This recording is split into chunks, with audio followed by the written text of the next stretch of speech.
The Arizona sun beats down mercilessly as I stand frozen in the center of Porter's Corner Café, watching my cousin Derek Brennan lean back in his chair with that familiar smirk spreading across his face like poison. His perfectly pressed linen suit somehow remains crisp despite the 115-degree heat outside, while my work clothes cling to my skin with sweat from the walkover. The entire cafe has gone silent, every conversation halted mid-sentence as Derek's voice carries through the space with calculated precision, ensuring that every single person present hears what he's about to say. Before we jump back in, tell us where you're tuning in from. And if this story touches you, make sure you're subscribed because tomorrow I've saved something extra special for you. You know what, Marcus? Derek announces loudly, his fingers drumming against the marble tabletop with theatrical rhythm. I've been thinking about you lately. Actually, Patricia and I were just discussing it last night over dinner at the Biltmore. We were wondering when you'd finally admit that leaving the family was the worst decision you ever made. Look at you now, still scraping by, still pretending you made the right choice. His wife Patricia sits beside him, her diamond bracelet catching the afternoon light as she raises her hand to cover a mock sympathetic smile. The other family members scattered around nearby tables shift uncomfortably, some looking away while others lean in with barely concealed interest. My throat tightens as I feel the weight of their stares. I had only stopped by the cafe to grab a coffee before heading home, still wearing my casual work clothes because I'd been coding all morning and hadn't bothered to change. I didn't know the Brennan family reunion overflow crowd would be here. I certainly didn't expect to walk into an ambush orchestrated by the cousin who spent our entire childhood reminding everyone that his side of the family had money while mine had to work for everything we got. Derek continues, his voice dripping with false concern that everyone in the room can see through except perhaps himself. Remember when you walked away from the family business 10 years ago? Uncle Robert tried to warn you. My mother tried to talk sense into you. But no, you had to do things your own way, had to prove something. And now look where that independence got you. He gestures vaguely at my appearance, at the worn messenger bag slung over my shoulder, at the laptop case that's seen better days. When was the last time you could afford to take your family on a real vacation, Marcus? When was the last time you didn't have to check your bank account before buying groceries? The barista, a young woman named Keisha who I've seen here dozens of times, has stopped mid-pour, the coffee pot frozen in her hand as she watches the scene unfold. James Porter, the owner, stands behind the counter with his arms crossed, his expression darkening as Derek's monologue continues. I've known James for years. He's seen me in here working on my laptop, taking calls, meeting with clients. He knows more about my actual life than any of these family members who only see what they want to see. Patricia leans forward now, joining her husband's performance. It's really quite sad, she adds, her voice sugary sweet with manufactured pity. We were just saying how difficult it must be for Elena, stuck with someone who can't provide properly. 3 children to feed, bills piling up. I heard through Aunt Margaret that you're still renting. In Tempe, no less. Her tone makes it sound like I'm living in a cardboard box, rather than the neighborhood I actually call home. Derek nods enthusiastically, warming to his theme. You're what, 35 now? And what do you have to show for it? No real career. No property worth mentioning. No standing in the community. You know what I think, Marcus? I think in another 10 years you'll be exactly where you are now. Actually, you'll probably be worse off. Elena will have finally had enough and left, taken the kids, and you'll be completely alone. Alone and poor, just like everyone predicted when you threw away your chance at a real future. The words hit like physical blows, each one designed to cut deeper than the last. Around us, some family members nod slightly, others look down at their phones, and a few whisper to each other behind raised hands. Aunt Margaret sits in the corner booth, her expression neutral but her eyes sharp as she watches her son dismantle me in public. Uncle Robert stands near the window, arms folded across his chest, neither defending Derek nor stopping him. Their silence speaks volumes about where the family's loyalties lie. My hands clench at my sides as Derek leans back with satisfaction, clearly pleased with his performance. I could walk away right now. I could leave this cafe and never look back, let them think whatever they want to think about my life. But something keeps my feet planted on the worn wooden floor. Maybe it's the years of accumulated slights, the decade of being treated like the family failure, the countless gatherings I wasn't invited to because I didn't fit their image of success. Maybe it's the way Patricia is looking at me like I'm something unfortunate she stepped in on her way to the country club. You finished, I finally say, my voice quieter than I intended but steady. Derek's eyebrows rise in mock surprise, as if he's shocked I would dare to respond. Patricia's hand flutters to her chest in exaggerated offense. Oh, did I hurt your feelings, Marcus? Derek responds with a laugh that invites others to join in. I'm just being honest. Someone has to tell you the truth since Elena apparently isn't brave enough to leave yet. But trust me, it's only a matter of time. Women like her don't stick around when the money runs out. And from what I hear, you've been running on empty for quite a while now. The cafe door chimes as more family members enter, fresh from the main reunion event at the convention center. They sense the tension immediately, their conversations dying as they take in the scene before them. Derek notices his growing audience and sits up straighter, clearly energized by the expanded crowd. His voice rises slightly, ensuring the newcomers don't miss the show. You want to know what's really pathetic, Marcus? Derek continues, his tone shifting from mocking to something darker. It's not that you failed. Lots of people fail. It's that you keep pretending you haven't. You keep showing up to these family things with that stubborn pride, acting like you made the right choice, like walking away from everything we offered you was somehow noble. But we all see through it. We all know you're struggling. We all know Elena must regret marrying you. My phone buzzes in my pocket, but I ignore it. The air conditioning in the cafe suddenly feels inadequate against the heat rising in my chest. Keisha has abandoned any pretense of working, standing motionless behind the counter with her phone now visible in her hand, pointed in our direction. James has moved closer, his protective instincts clearly activated, ready to intervene if this escalates beyond words. Derek isn't finished. He never is. The thing is, Marcus, in the Brennan family we take care of our own. We build legacies. We create generational wealth. We make sure our children inherit something worth having. But you, he pauses for effect, his eyes scanning the room to ensure everyone is paying attention. You're going to leave your kids with nothing but debt and disappointment. Olivia, Nathan, and Grace, right? Pretty names. Shame they'll grow up knowing their father was too proud to accept help, too stubborn to admit he was wrong, and too foolish to understand what real success looks like. Something crystallizes in that moment. It's not anger exactly, though anger is certainly there. It's more like a sudden clarity, a understanding that this confrontation has been building for a decade and has finally reached its breaking point. Derek has always needed to feel superior. He's always needed an audience to witness his perceived victories. And I've always been his favorite target because I dared to choose a different path, to define success on my own terms rather than accepting the Brennan family's narrow definition. The phone in my pocket buzzes again, more insistently this time. I know without looking that it's Elena. She always has impeccable timing, an almost supernatural ability to sense when I need her. But I don't reach for the phone yet. Instead, I take a deep breath and meet Derek's eyes directly for the first time since this public humiliation began. You know what, Derek, I say slowly, my voice carrying across the now completely silent cafe. You're absolutely right about one thing. I did choose a different path. I did walk away from the family business. And you're right that it was difficult, especially in the beginning. There were definitely moments when I questioned whether I'd made the right decision. Moments when the safe, easy option you chose looked pretty appealing.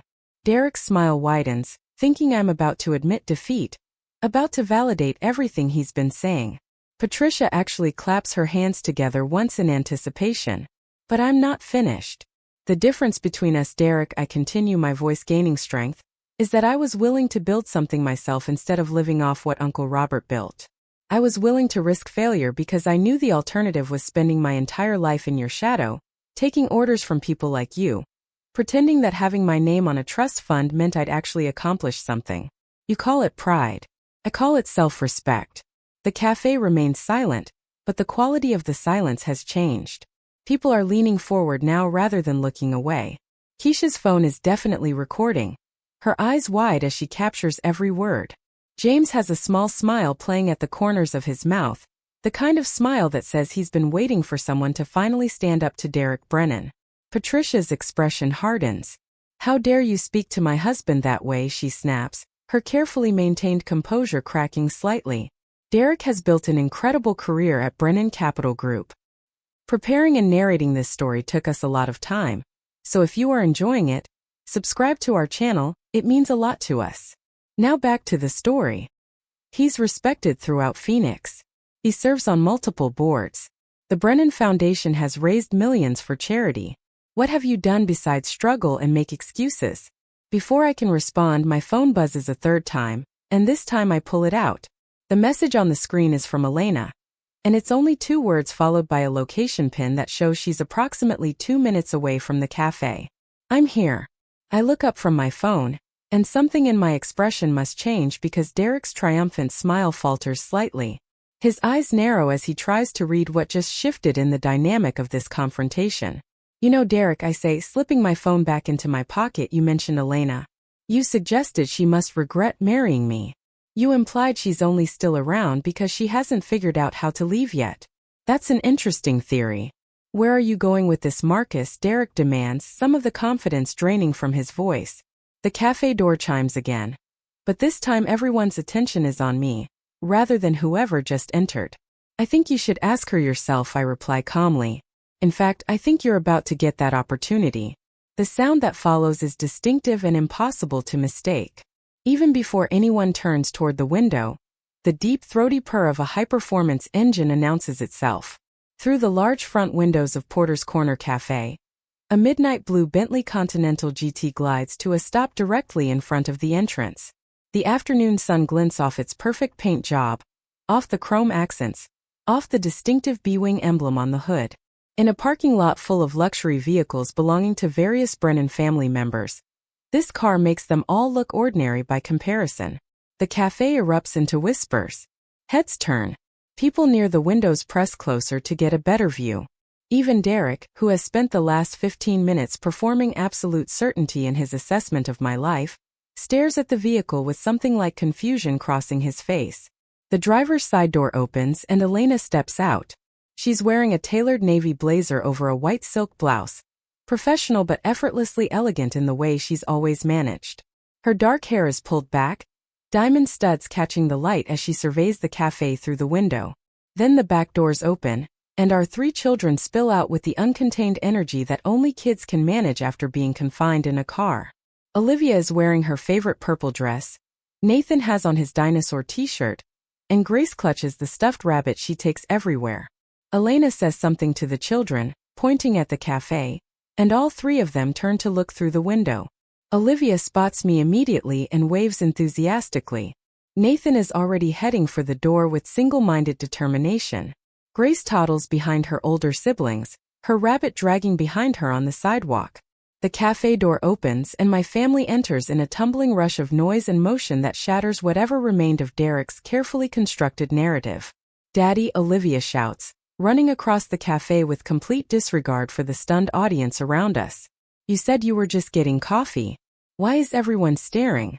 "Because Uncle Derek was just telling everyone how poor we are," I say loud enough for the entire cafe to hear.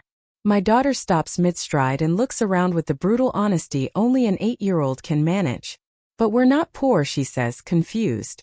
"We have the big house with the pool. And Mommy just bought that other building downtown. And you just gave all that money to the children's hospital. Remember, there was a ceremony and everything?" Nathan has reached me now and wraps his arms around my legs without any awareness of the social dynamics playing out around him. "I miss you, Daddy," he announces.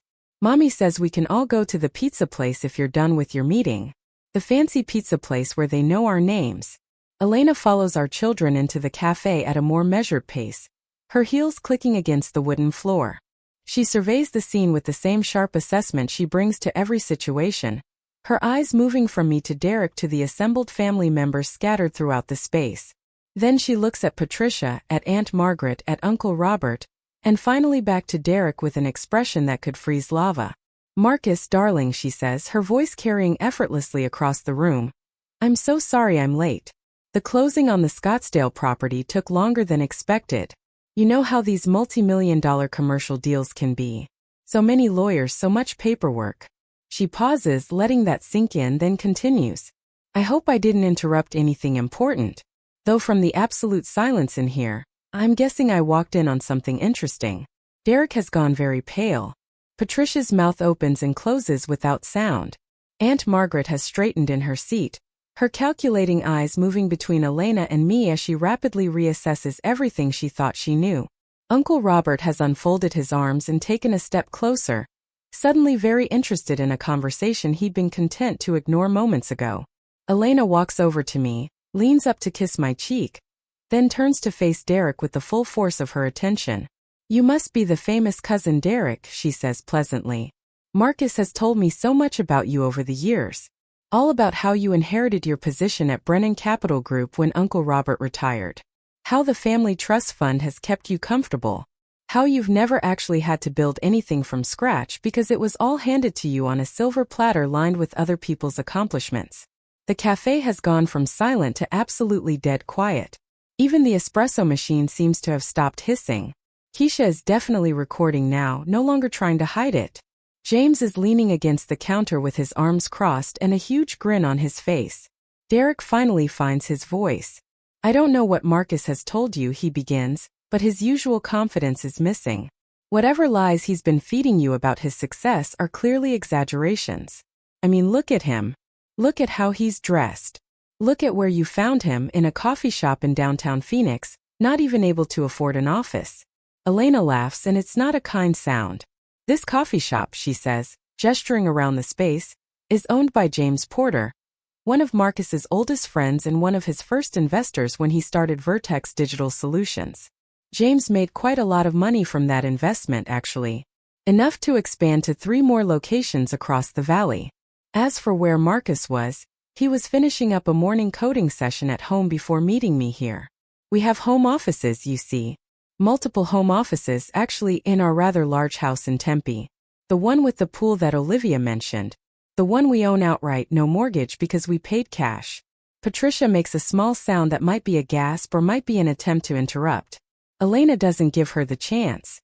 "And since you seem so concerned about our financial situation, Derek, let me put your mind at ease. Horizon Property Development, the company I founded 7 years ago, just closed its biggest deal to date. $42 million for a mixed-use development in downtown Scottsdale. Not far from where you live, actually, in that gated community in Paradise Valley. You know, the one where the HOA fees are ridiculous and everyone competes over who has the most ostentatious fountain in their front yard. She's just getting started. And I can see Derek beginning to understand that he's not just lost this confrontation, but has walked into something far worse than he imagined. Meanwhile, Marcus's company, Elena continues, has been quietly revolutionizing how small businesses across the Southwest handle their digital infrastructure.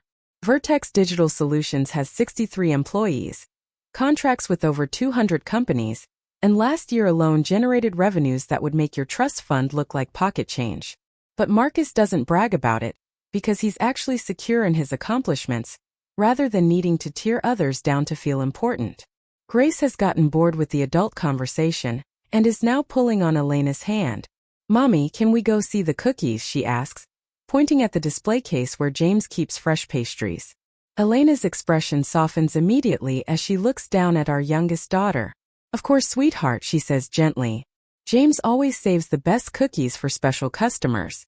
She looks back at Derek and the softness vanishes. "But before we go, I want to make something absolutely clear to you and everyone else in this room. You just spent the last however many minutes publicly humiliating my husband, based on assumptions and outdated information. You implied that I would leave him, that our children would grow up in poverty, that Marcus had failed at everything he attempted. You did this in front of family, in front of strangers, in front of our children. You did it because you needed to feel superior, needed to reinforce whatever delusions you maintain about your own significance." Elena steps closer to Derek, and despite being several inches shorter than him, she somehow seems to tower over him in this moment. "So here's what's going to happen," she says quietly, but her voice still carries to every corner of the cafe. "You're going to apologize to Marcus right now, in front of everyone who heard you tear him down. You're going to acknowledge that you spoke from ignorance and spite rather than knowledge or concern. And then you and your wife and your parents and anyone else who thought this public humiliation was acceptable are going to leave this cafe and seriously reconsider how you treat family members who chose different paths than the one you think everyone should follow." Derek looks like he wants to argue, wants to push back, wants to find some way to salvage his position. But Elena's not finished. And Derek, one more thing. That Bentley outside? That's actually the smaller car. We usually drive the Range Rover for family outings because it's more practical with 3 kids. But I drove the Bentley today because I wanted to make a point. The point being that your assessment of our lives is so completely wrong that it would be laughable if it wasn't so malicious. The silence that follows Elena's words feels thick enough to cut with a knife. Derek's face has gone from pale to flushed, a deep red creeping up his neck and spreading across his cheeks like a stain. His hands grip the edge of the marble table so tightly that his knuckles have turned white, and I can see a vein pulsing at his temple. Patricia has shrunk back in her chair. Her earlier confidence completely evaporated as she stares at Elena with something between horror and disbelief. Around the cafe, family members who had been so eager to witness my humiliation now suddenly find their phones fascinating, their coffee cups worthy of intense study, anything to avoid making eye contact with the scene unfolding before them. Aunt Margaret rises slowly from her corner booth. Her movements deliberate and controlled in the way only someone accustomed to wielding social power can manage. She smooths down her cream-colored linen dress, adjusts the strand of pearls at her throat, and walks toward us with the measured pace of someone who expects rooms to rearrange themselves around her presence. For a moment I think she's going to defend Derek, to find some way to dismiss Elena's words and restore the family hierarchy that has governed our interactions for decades. But when she speaks, her voice carries a note I've never heard from her before, something that might almost be respect. Elena, she says carefully, choosing each word with precision. I believe we may have been operating under certain misunderstandings about Marcus's current circumstances. Her eyes flick to Derek, and there's steel beneath the polite tone. My son appears to have been working from incomplete information when he made his remarks today. It's the closest thing to an acknowledgement of wrongdoing that I've ever heard from Aunt Margaret, and it's clearly the most Derek is going to get from his mother in terms of reprimand. But Elena doesn't accept the diplomatic deflection. She crosses her arms and regards Aunt Margaret with the same cool assessment she uses when evaluating property deals, looking for structural weaknesses and hidden problems beneath attractive facades. With all due respect, Margaret, Elena says, and her tone makes it clear that very little respect is actually being offered. This wasn't a misunderstanding based on incomplete information. This was a deliberate choice to belittle and demean someone in public, to make assumptions about his life without bothering to verify facts, and to do so in front of his children. Marcus didn't fail to provide your family with updates about his success. Your family failed to stay in touch, failed to show interest, and frankly failed to treat him like anything other than a cautionary tale you could use to make yourselves feel better about your own choices. Uncle Robert has now joined his wife, standing slightly behind her in a unified front that would be more impressive if his expression didn't betray his discomfort with the entire situation. He clears his throat, a sound that used to command immediate attention in family gatherings, but now just seems like the noise of an old man unsure of his authority. Now Elena, Uncle Robert begins, his voice carrying the patronizing tone he's perfected over decades of corporate leadership. I think we can all agree that emotions are running high right now. Perhaps we should take a step back, let everyone cool down, and discuss this situation more rationally at a later time. Marcus is family, after all, and family disagreements shouldn't be aired quite so publicly. The sheer audacity of this statement, coming from a man who stood silently by while his nephew was publicly eviscerated by his son, hangs in the air like smoke. Elena's eyebrow arches in a way that I've learned over 8 years of marriage means she's about to dismantle someone's argument with surgical precision. You're absolutely right, Robert, she says with dangerous sweetness. Family disagreements shouldn't be aired publicly. Perhaps you could have mentioned that to Derek before he spent 15 minutes announcing to everyone in this cafe, and half the extended Brennan family, that Marcus was a failure who would die alone and poor. Perhaps you could have intervened when your son was making predictions about our marriage ending and our children growing up in poverty. But you didn't. You stood there by that window with your arms crossed and let it happen. So forgive me if I don't particularly value your thoughts on appropriate family conduct right now. James has moved from behind the counter and is now standing near our table, and I notice he's positioned himself in a way that makes it clear whose side he's on in this confrontation. Keisha has been joined by 2 other baristas who emerged from the back when they heard the commotion, and all 3 young women are watching with rapt attention, their phones no longer even attempting to be subtle about recording the scene. Through the window I can see people on the sidewalk stopping to stare at the Bentley, some taking photos, a few pointing at the cafe entrance as if trying to decide whether whatever's happening inside is worth investigating. Olivia tugs on my sleeve, her young face scrunched up with confusion as she tries to understand the adult tension swirling around her. "Daddy," she whispers, though in the silent cafe it carries further than she probably intended. "Why is everyone being mean to you? Did you do something wrong?" The question, asked with such innocent directness, seems to hit harder than any of Elena's pointed remarks. I see several family members flinch, including Aunt Margaret, whose composure cracks just slightly at the edges. Before I can answer my daughter, Derek finally finds his voice again. "This is ridiculous," he says, but the bluster that carried his earlier attacks has been replaced with something defensive and uncertain. "So you have money now, Marcus. Congratulations. That doesn't change the fact that you walked away from this family, that you rejected everything we offered you, that you made choices that hurt people who cared about you." Elena laughs, but there's no humor in it. "Oh please, Derek, let's be honest about what really bothers you. Marcus didn't hurt anyone by leaving the family business. He embarrassed you. He proved that there were other paths to success besides the one your father laid out. He showed that someone could build something meaningful without the Brennan name attached to it.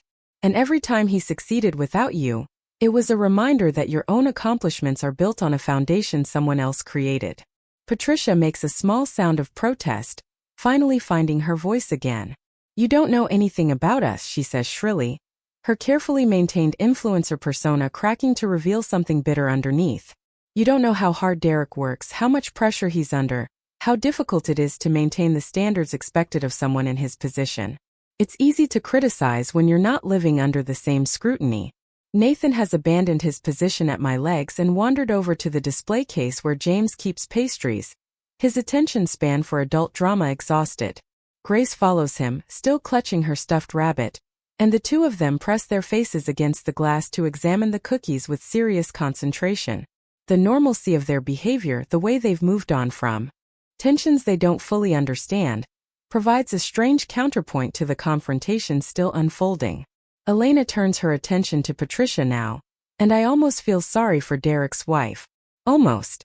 "The scrutiny, Patricia," Elena says calmly, "comes from the fact that your entire life is performed for social media.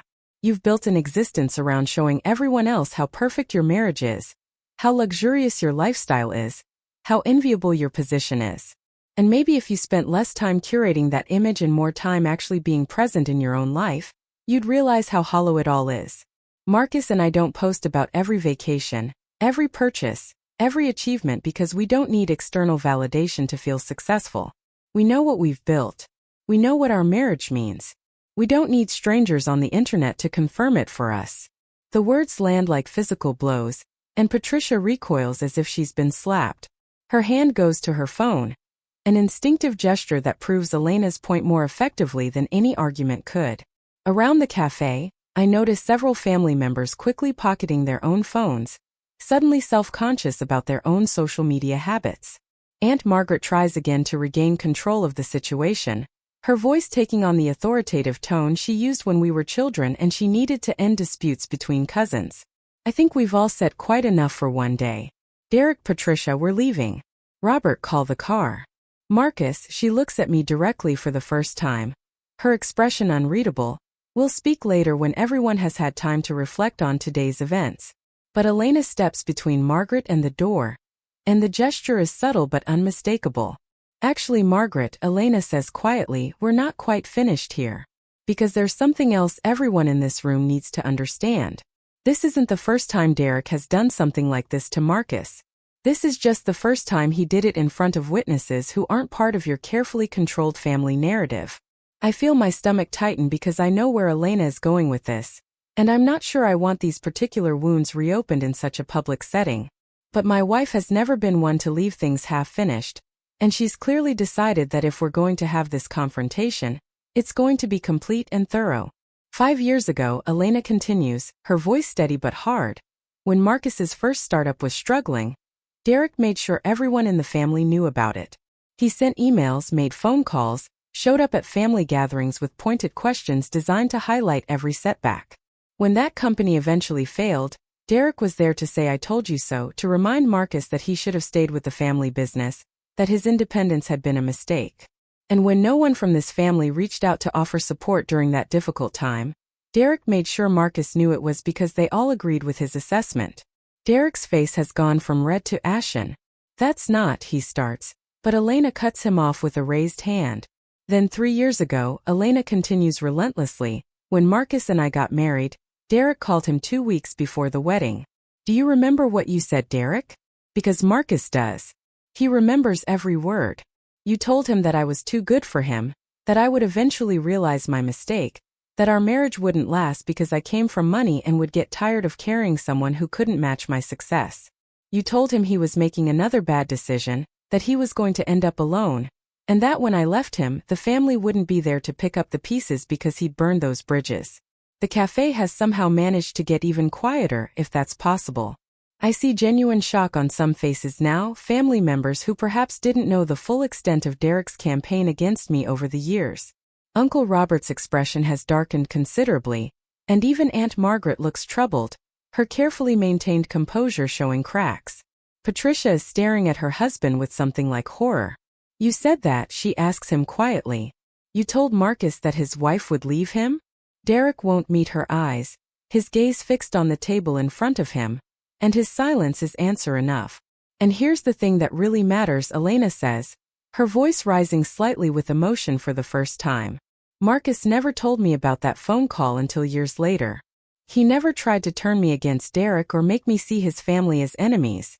He just quietly kept his distance, built his life, built his business, built our family, all while dealing with the knowledge that his own cousin was actively rooting for his failure. And today, when Derek saw an opportunity to publicly humiliate him one more time, to perform his perceived superiority in front of an audience, Marcus still didn't fight back.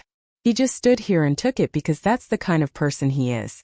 He doesn't need to tear others down to feel strong.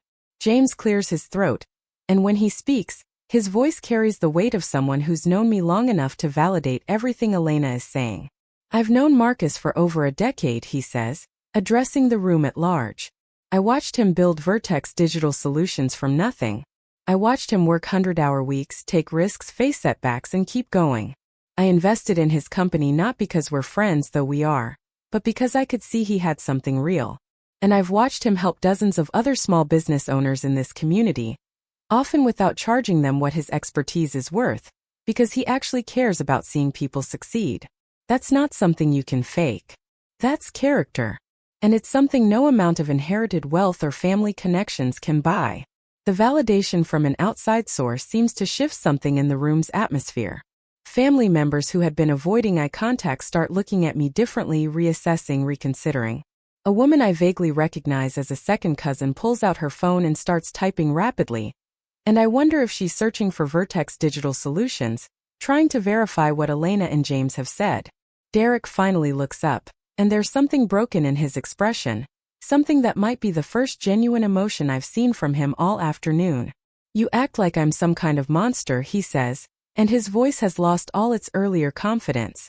Like I spent years plotting your downfall. I didn't, Marcus. He pauses, struggling for words. I thought you were making mistakes. I thought someone needed to be realistic with you.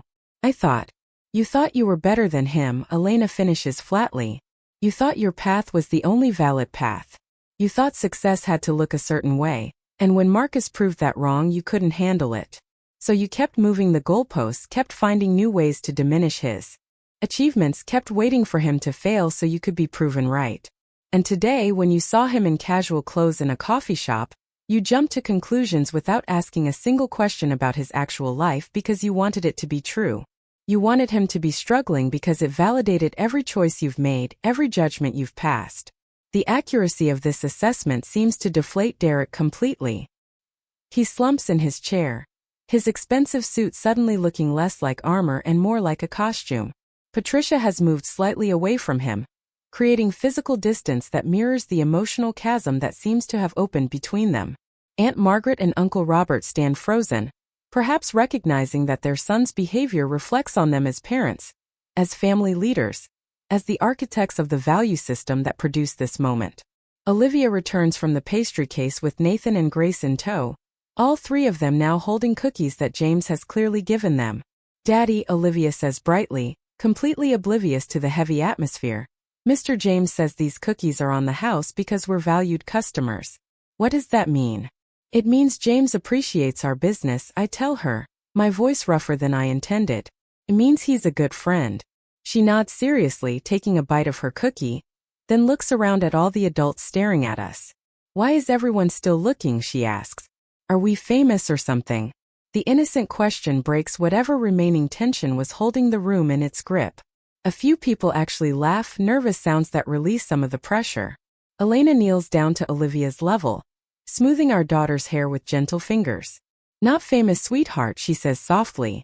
"We just had some things we needed to say to Uncle Derek and his family. Grown-up things. Boring stuff." But Grace, our youngest, pipes up with the brutal honesty only a 4-year-old can manage. "Uncle Derek was being mean to Daddy," she announces to the entire cafe. "Mommy told him to say sorry." "That's not boring. That's important.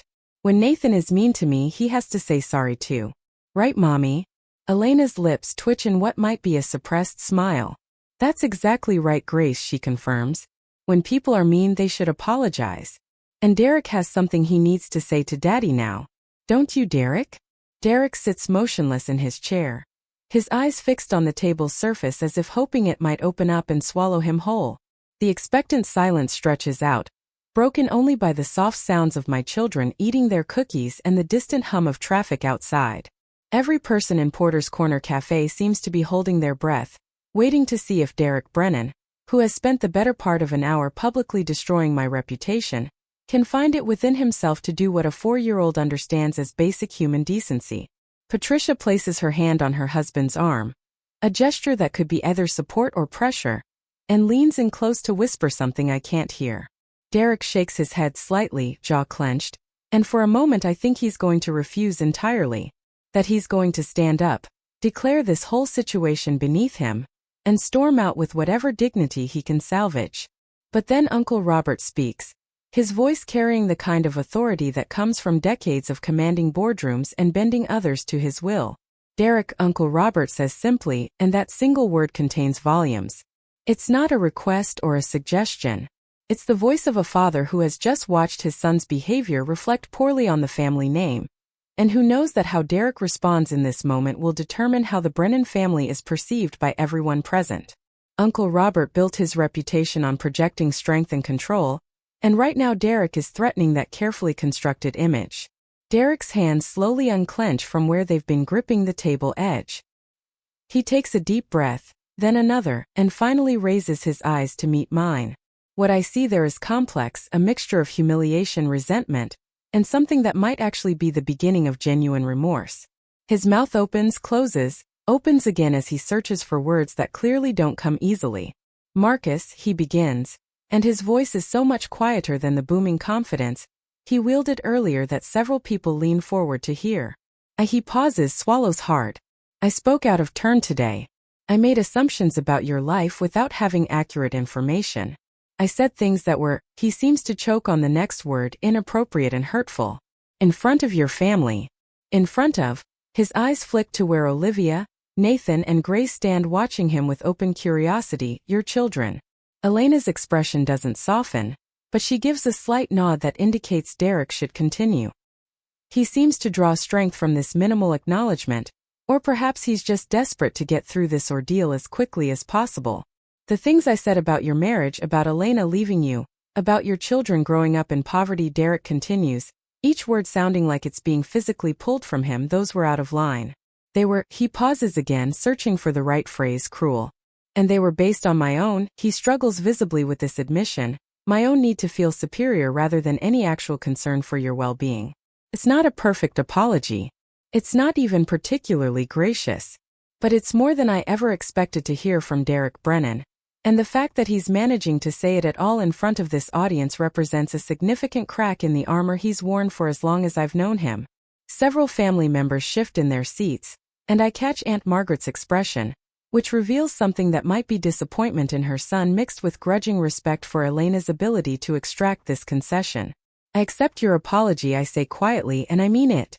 Not because Derek's words have magically healed years of accumulated wounds, but because I'm tired of carrying the weight of this family conflict. Because my children are watching and I want them to see that people can choose grace even when they've been wronged. Because Elena is standing beside me, solid and real, and her presence reminds me that I don't need Derek's approval or validation to know my own worth. But Derek, I continue, and I make sure my voice carries to every corner of the cafe, this can't happen again.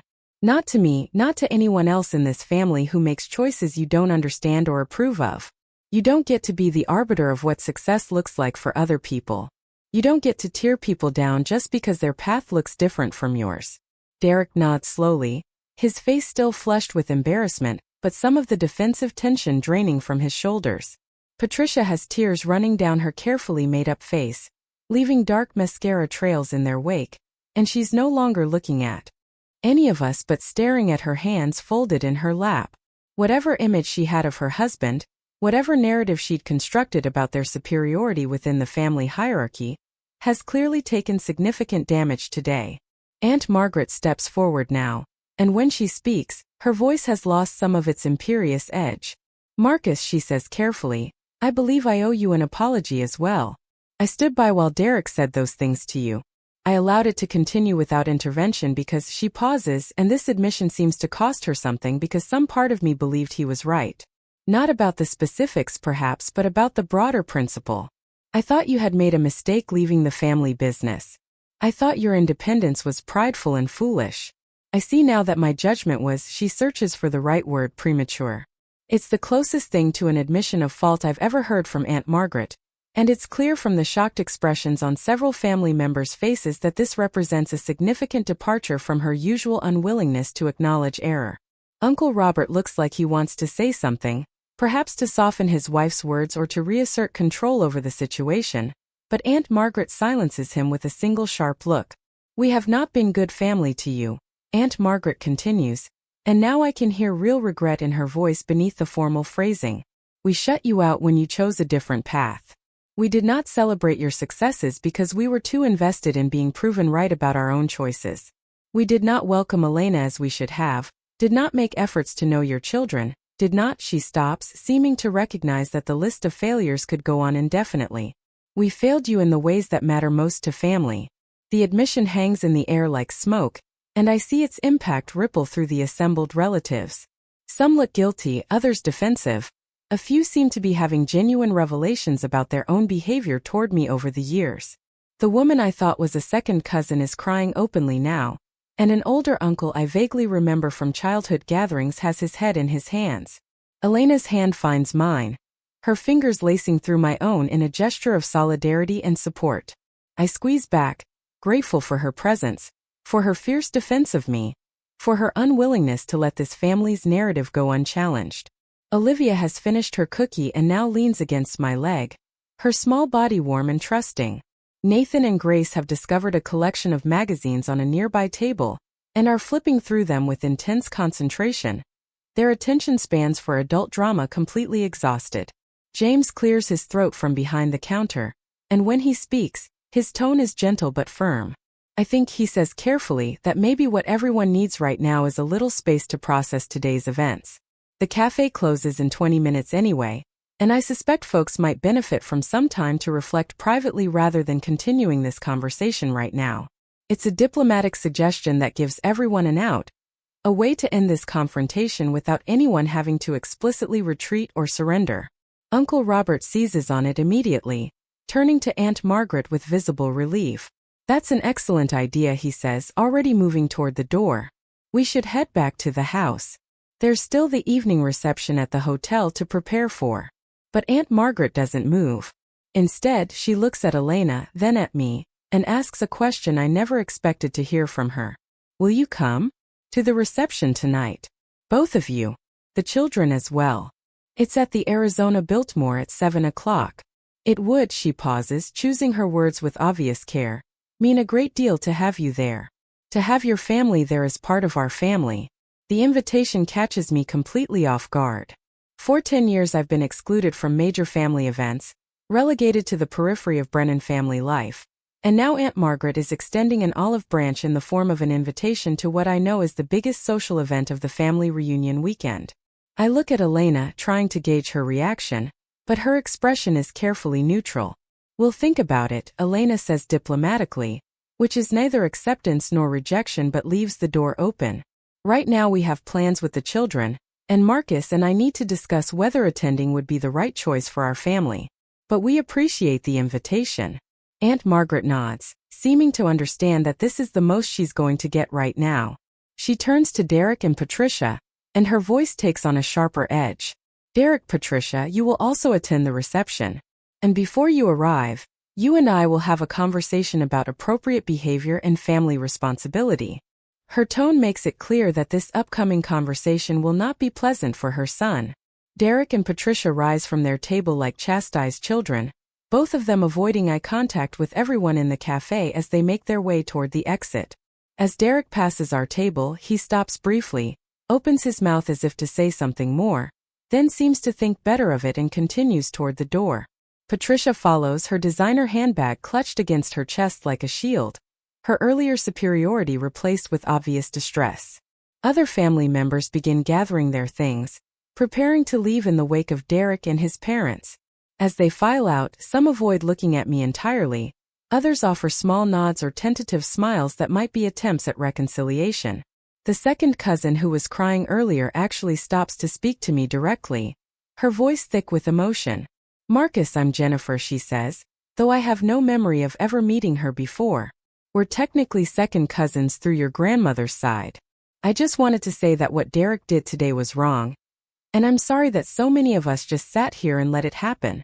I've been on the receiving end of this family's judgment too, when I divorced my husband 5 years ago, and I should have spoken up.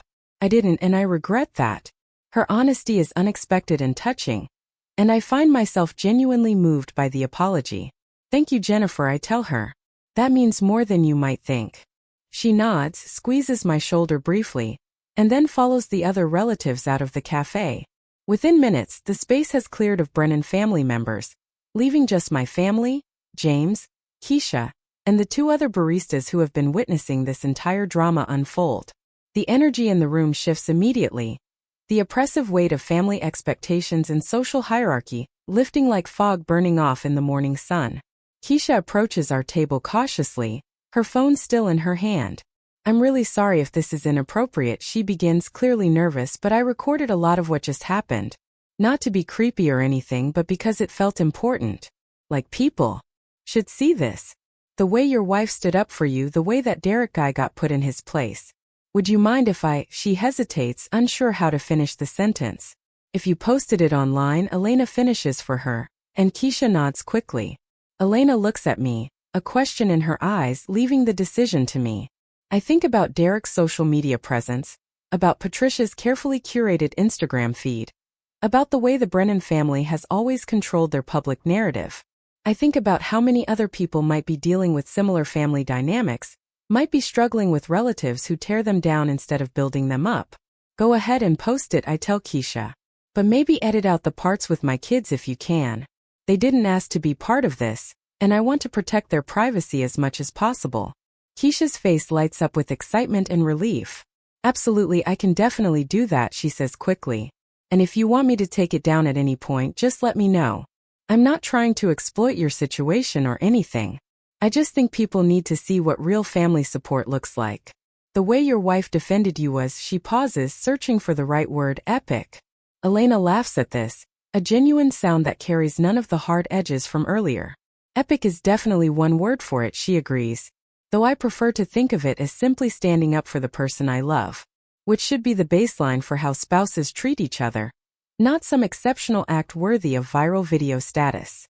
James comes over with fresh drinks for all of us, the complicated espresso creations he knows we prefer. "On the house," he says firmly when I reach for my wallet. "After what you just went through, the least I can do is provide free caffeine." He sets the drinks down and settles into a chair at our table, his expression serious. "That was intense, Marcus. Are you okay?" The question is simple but profound, and I realize that underneath the adrenaline and shock of the confrontation, I'm actually processing a complicated mix of emotions. Relief that the truth is finally out there. That the family's misconceptions have been corrected. Anger at Derek for the years of accumulated slights and today's public humiliation. Sadness at the reality of how broken my relationship with my extended family has become. But underneath all of that, something that feels surprisingly like freedom. I think I'm better than okay, I tell James honestly. I think I've been carrying around this weight for so long, this sense that I needed to prove something to them, that I needed their approval or validation. And watching Elena dismantle their entire narrative today, I realize I don't need any of that. I have my own family, my own life, my own success. Their opinion of me doesn't change any of those realities.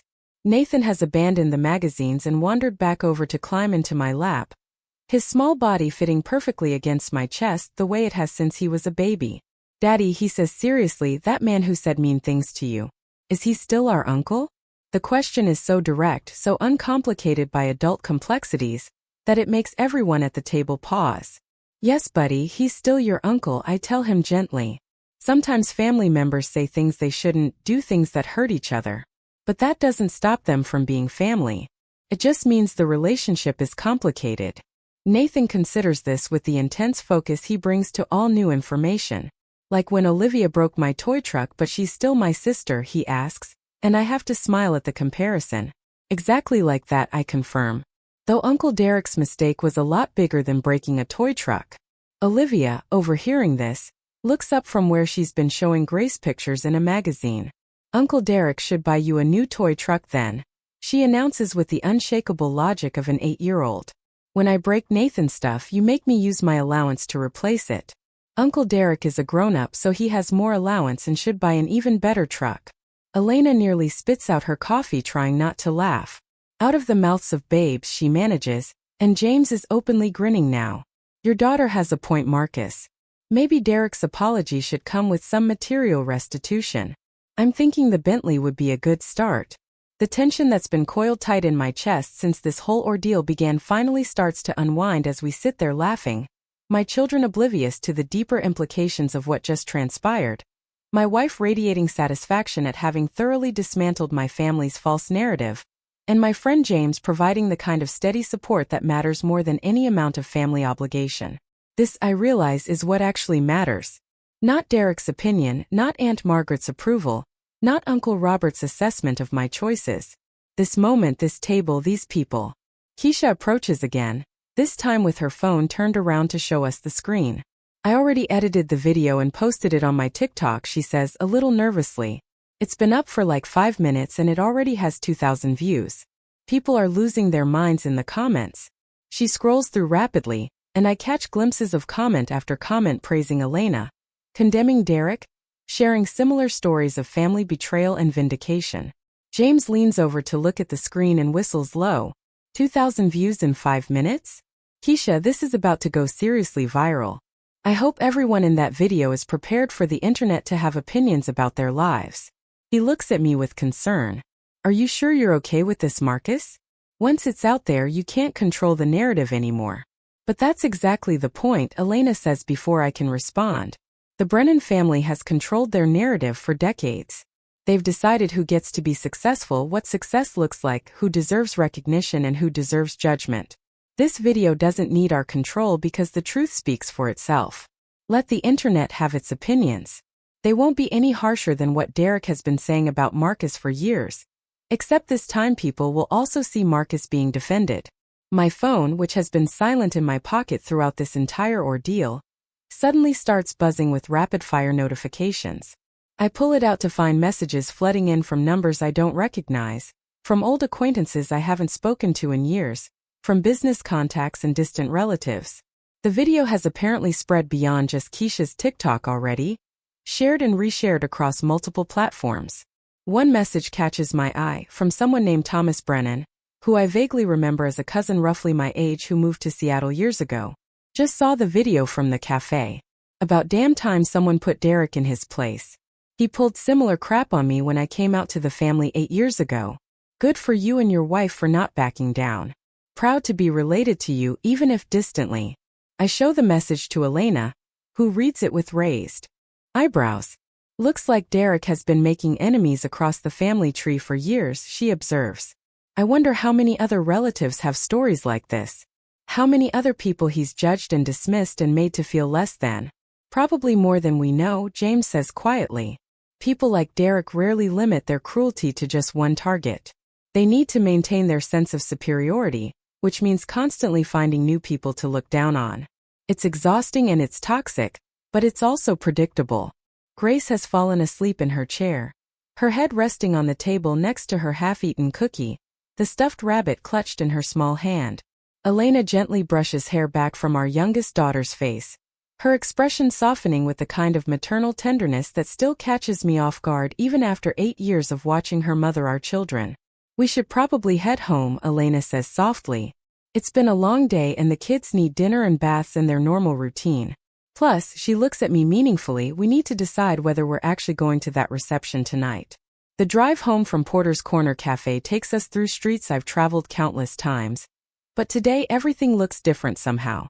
Elena navigates the Bentley with practiced ease, her hands relaxed on the steering wheel despite the intensity of what just transpired. In the back seat, Olivia and Nathan are engaged in an animated discussion about what they want for dinner, while Grace has fallen back asleep in her car seat, her stuffed rabbit tucked securely under her chin. The normalcy of it all feels surreal after the confrontation with Derek and the family. My phone continues to buzz intermittently with notifications, but I've stopped checking them. The video has taken on a life of its own now, spreading through social media channels faster than I can track. What started as Keisha's TikTok post has apparently been picked up by multiple platforms, with people sharing, commenting, and dissecting every moment of the cafe showdown. Part of me wants to read through all the responses, to see how strangers are interpreting what happened, but a larger part recognizes that their opinions don't actually matter to my life. Elena glances over at me, one hand leaving the steering wheel to briefly squeeze my knee. You're thinking too loud, she says with a small smile. I can practically hear the gears turning in your head from over here. Talk to me. What's going through your mind right now? I'm not entirely sure how to articulate the complicated mix of emotions swirling through me. Vindication sits alongside exhaustion. Relief mingles with lingering anger. And underneath it all runs a current of something that feels like grief. Grief for the family relationships that never were what I hoped they'd be, for the years wasted trying to earn approval that was never going to come, for the version of the Brennan family that existed only in my imagination. I think I'm realizing how much energy I've been spending on them, I finally say. Not consciously maybe, but always in the background. Wondering what they thought of my choices, whether they'd ever see me as successful, if there would come a day when they'd acknowledge that leaving was the right decision. And today proved that even when confronted with undeniable evidence of success, Derek still needed to find a way to diminish it. Which means it was never really about facts or achievements. It was always about maintaining a hierarchy where he got to be superior. Elena nods slowly, her eyes on the road but her attention fully focused on what I'm saying. So now that you know that, now that you've seen it play out so clearly, what do you want to do about the reception tonight? Because we don't owe them anything, Marcus. Not attendance, not forgiveness, not another chance to prove they can be decent family members. If you want to skip it entirely and spend the evening with our kids, that's completely valid. The Arizona landscape slides past the windows, desert giving way to the developed areas of Tempe as we approach our neighborhood. The sun is beginning its descent toward the horizon, painting the sky in shades of orange and pink that seem almost aggressive in their beauty. I watch Olivia in the rearview mirror, see her gesturing enthusiastically as she explains something to her brother, and think about what kind of example I want to set for my children about family, about forgiveness, about knowing when to walk away and when to extend grace. I want to go, I hear myself say, surprising even myself with the certainty in my voice. Not because I think it's going to magically fix everything or because I'm expecting some grand reconciliation, but because Aunt Margaret extended an invitation, an actual olive branch, and I think showing up demonstrates something important. That we're not hiding, not ashamed, not diminished by Derek's attempts to make us feel small. Plus, I add with a wry smile, I'd really like to see Derek's face when we walk in. Elena laughs at that, a genuine sound of delight. Okay then. We'll go. But we're going on our terms, not theirs. We show up when we want to show up, we leave when we're ready to leave, and if anyone tries to start more drama, we walk out without apology. Deal. Deal, I confirm and feel something settle in my chest. A decision made, a path chosen, and the knowledge that whatever happens tonight, I have Elena beside me and our family intact. Everything else is just noise. We pull into our driveway, and I take a moment to really look at our home with fresh eyes. It's a contemporary design with clean lines and large windows that let in the desert light, surrounded by carefully maintained xeriscaping that thrives in Arizona's climate. Solar panels angle across part of the roof, feeding energy back into our system.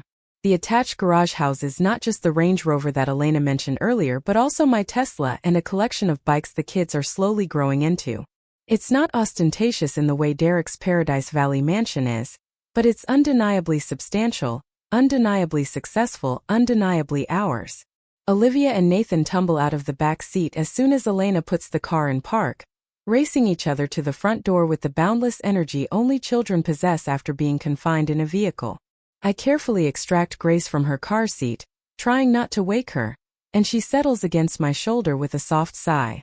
Elena grabs her work bag and my messenger bag, and we make our way inside together. The house welcomes us with the cool air of climate control and the familiar sense of home. Olivia has already kicked off her shoes by the door, a habit we've been trying to instill with mixed success, and Nathan is heading straight for the kitchen, announcing his hunger to anyone who will listen. I carry Grace upstairs to her room and lay her gently on her bed, pulling a light blanket over her. She'll probably wake up within the hour, but for now she needs the rest. When I come back downstairs, Elena is in the kitchen with Olivia and Nathan, discussing dinner options with the kind of patient negotiation required when dealing with children who have strong opinions about food. I lean against the doorway, watching my wife efficiently manage our kids' competing demands while simultaneously checking something on her phone, and feel a surge of gratitude so intense it's almost painful. This woman, who could have had anyone, who had every opportunity and advantage, chose me. Chose us. And when my own family tried to tear me down, she stood like a wall between their cruelty and my dignity. Nathan notices me watching and runs over, wrapping his arms around my legs in an impromptu hug. "Daddy, we're having pasta because Olivia won the negotiation," he reports seriously. "But I get to pick the dessert later, so it's fair." He looks up at me with complete trust that I'll agree with this arrangement, and I ruffle his hair affectionately. "Sounds like an excellent compromise," I tell him. "You're becoming quite the diplomat, buddy." He beams at the praise, not entirely sure what diplomat means but recognizing it as a compliment, and releases me to return to the kitchen where Elena is pulling ingredients from the refrigerator. My phone buzzes again, and this time I check it to find a message from Sofia Martinez, my former business mentor and one of the people who believed in me when Vertex Digital Solutions was just an idea scribbled on napkins.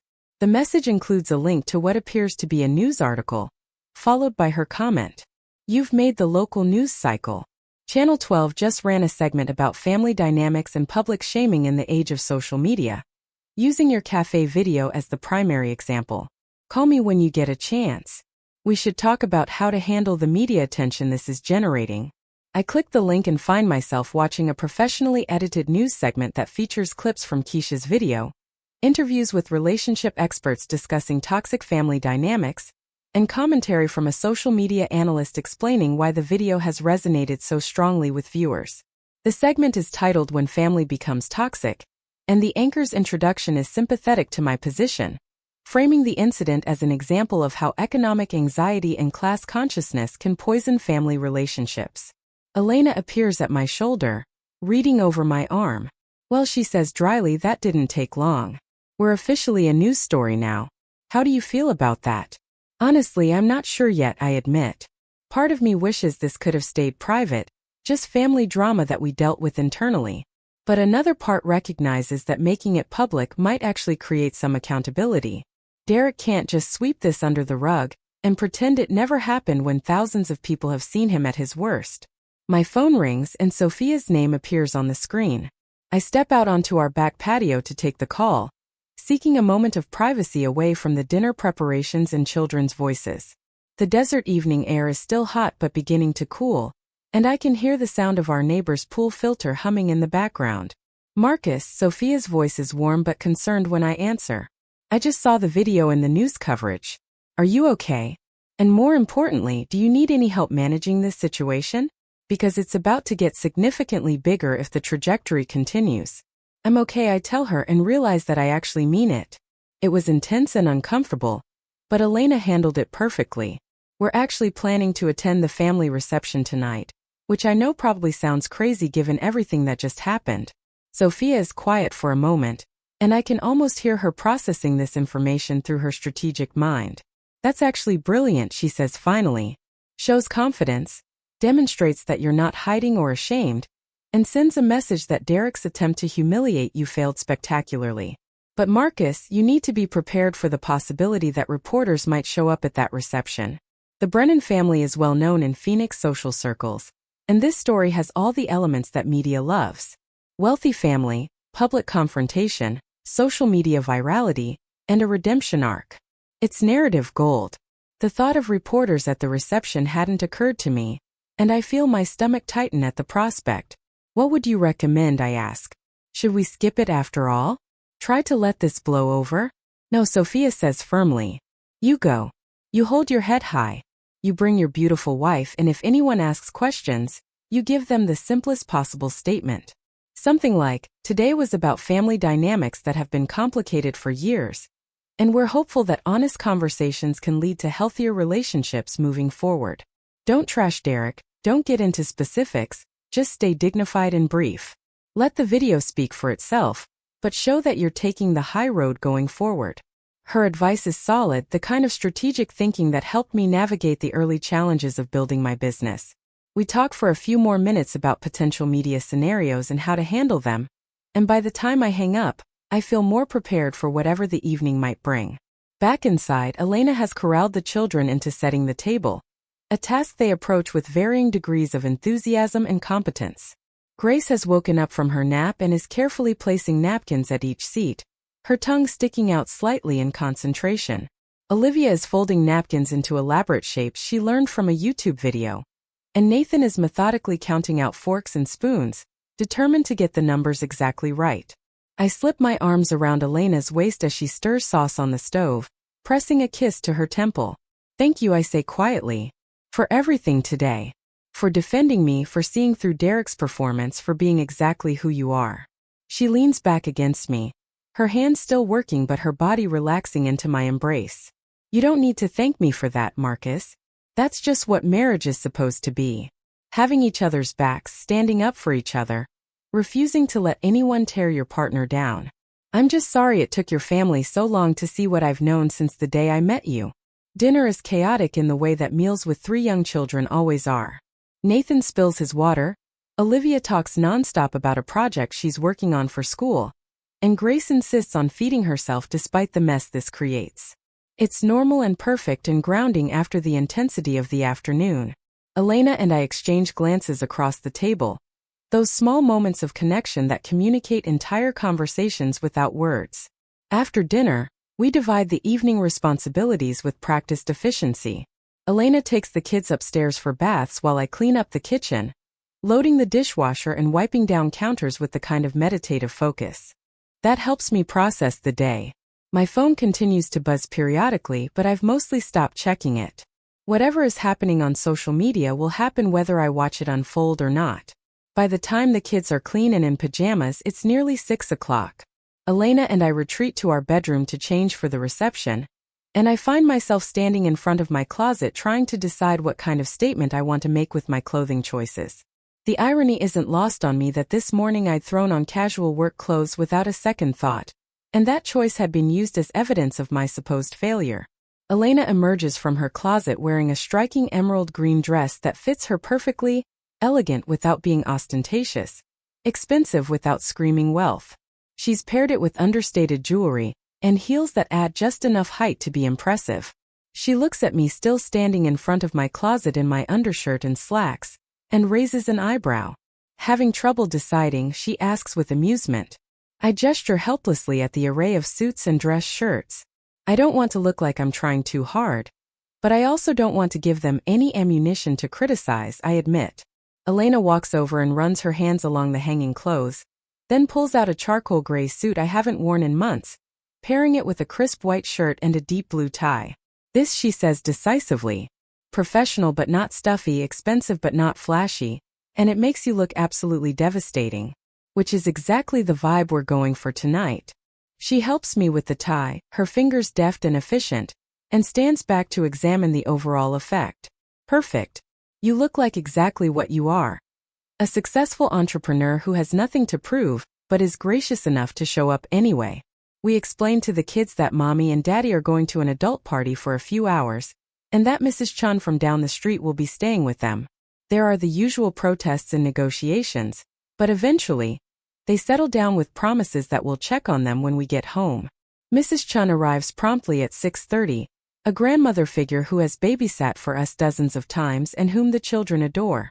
The drive to the Arizona Biltmore takes us through increasingly upscale neighborhoods, past houses that get progressively larger and more elaborate.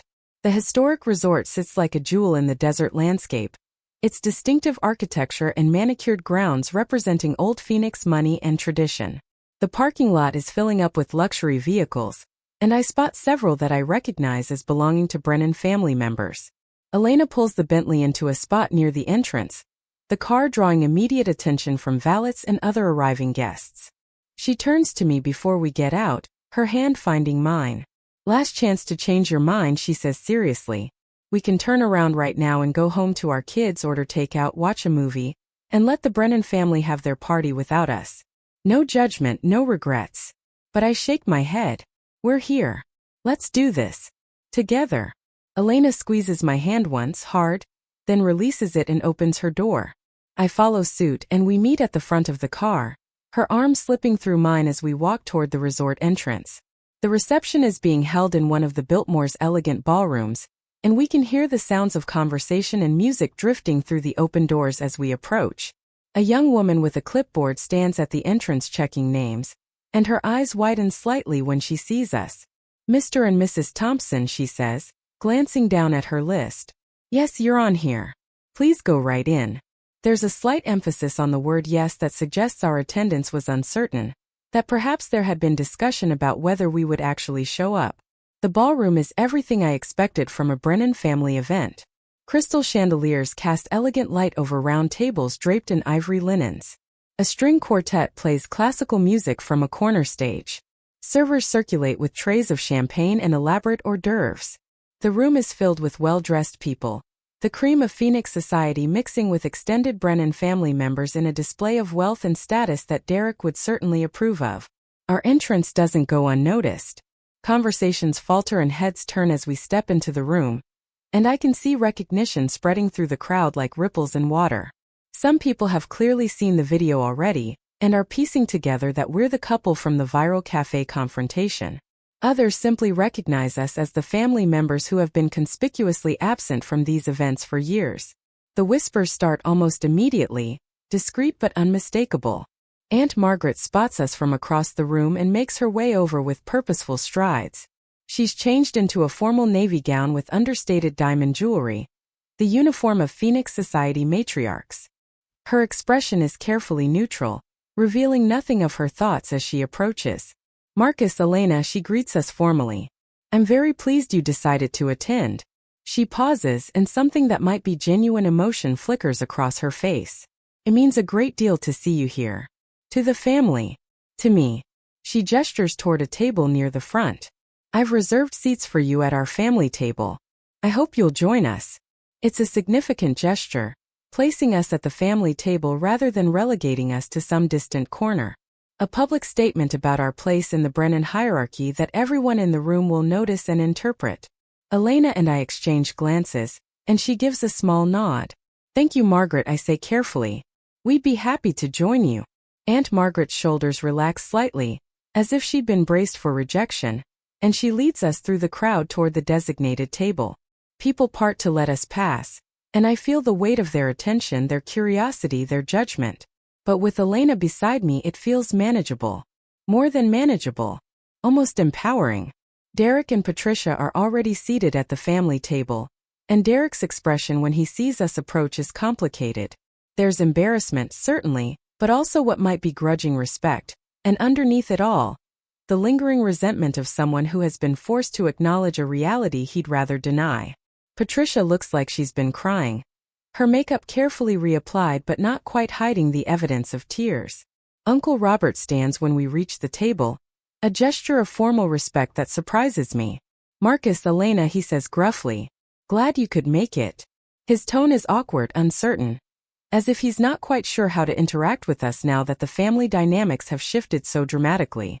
We take our seats, and the table settles into an uncomfortable silence broken only by the ambient sounds of the party around us.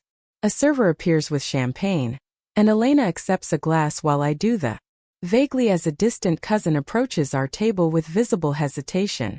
His name is Philip, and I remember hearing years ago that he'd been disowned for some transgression against family expectations, though I never learned the details. He's dressed well enough for the occasion, but there's something in his bearing that speaks of someone who exists outside the Brennan sphere of influence, who has built a life independent of their approval. "I wasn't sure I should come tonight," Philip says, addressing the table but looking primarily at Aunt Margaret and Uncle Robert. "I received an invitation like always, even though I haven't been welcome at family events in 15 years. I almost threw it away. But then I saw that video from the cafe today and I thought maybe, just maybe, something was finally shifting in this family." He pauses, gathering courage. "I was cut off when I was 25 because I refused to go to law school. I wanted to be a teacher, working with special needs children. Uncle Robert called it a waste of my education and my potential. Aunt Margaret said I was being selfish and foolish, throwing away opportunities that others would kill for." Philip's voice grows stronger as he continues. "I became a teacher anyway. I've spent the last 15 years working with kids that society often overlooks, kids who need patience and understanding and advocates. I make a fraction of what I would have made as a lawyer, and I've never regretted the choice for a single day. But I lost my family over it.